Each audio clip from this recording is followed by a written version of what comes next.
Starting today, our company is now Meta. Well, we've been talking a lot about the metaverse and what there could possibly be in a metaverse. We're speaking through the metaverse. A metaverse. There's the metaverse. Metaverse. The metaverse. The metaverse.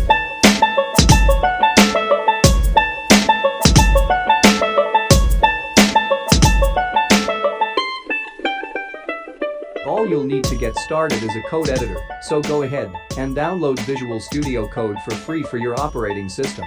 After that, make a folder for yourself. Let's open Visual Studio Code and say File Open. Navigate to the Metaverse folder and open it. Now we have the Metaverse space right here. We're going to right-click and create a new file called index.html. Once you've done that, you'll need to write the boilerplate that looks like this. We have a way to host this file live. We can utilize an extension. If you go to extensions and search for a live server, it should pop up with the live server extension, which looks like this. If you click on it, you can activate or install it. If you return to your file, you'll notice that we have a button down here that says Go Live. This is for testing our project, so you can either right-click on the file itself and select Open with Live Server, or you can simply be on the file and select Go Live over there, where it will say opening up a port, and then host your file.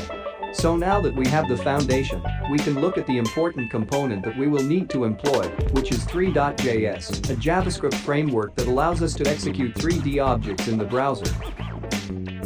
Let's go to the documentation, and then on the Create a Scene tab, we may click on this 3.js file.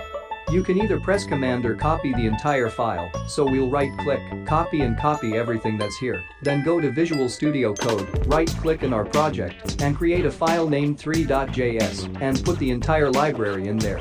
Return to our index.html and import it here in the body tag. What we'll do is create a new script tag and give it a source, which will point to the 3.js library. Next, we'll use modules, so right-click and create a new folder called src, which stands for source, and then a new file called index.js. We're going to console.log now just to make sure it works.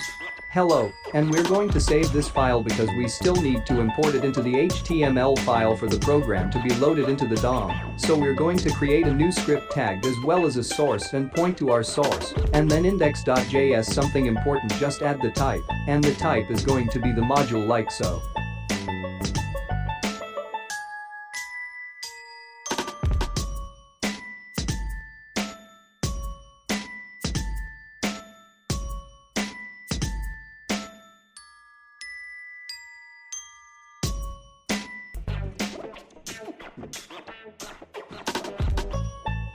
If you look at the console log, you'll notice that hello was printed on the screen.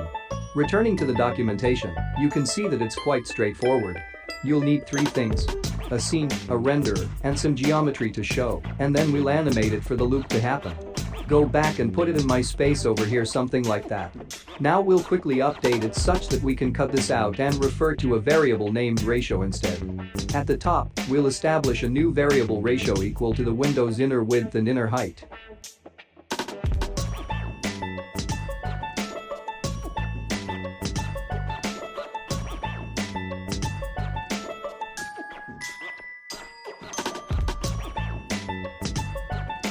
We attach the renderer to the DOM, which means that if we run this, we will see nothing on the page because we need to tell the renderer to actually render something.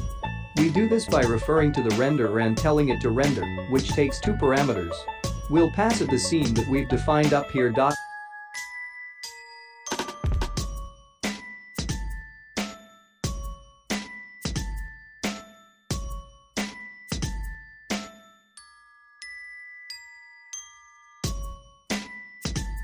There we have it, a full-on black box where we can now begin creating 3D objects.